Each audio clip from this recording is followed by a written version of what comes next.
Degree জি আর হচ্ছে আর, তাহলে আমরা কিসে দরকার আর, আমাদের প্রশ্নটা কিসে আছে আরে, মানে হচ্ছে রেডিয়ানে, তাহলে 2 ক্লিক করবো, তাহলে আরে চলে যাবে। এই যে আর উপরে আর লেখা হচ্ছে, তার মানে এটা হচ্ছে রেডিয়ানে ইনপুট হয়েছে। এবার যদি আমরা সমান চিহ্ন চাপ দিই, এই যে 75.49 যেটা আমাদের ডিগ্রিতে আসছে।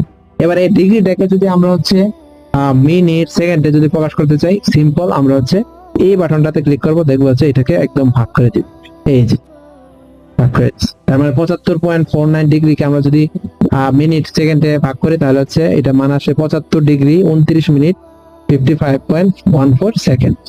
সিম্পল, আশা করি বুঝাতে পারছি।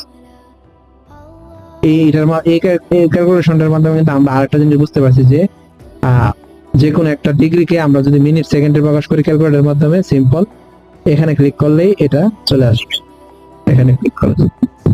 আশা করি বুঝাতে পারছি। ধন্যবাদ সবাইকে।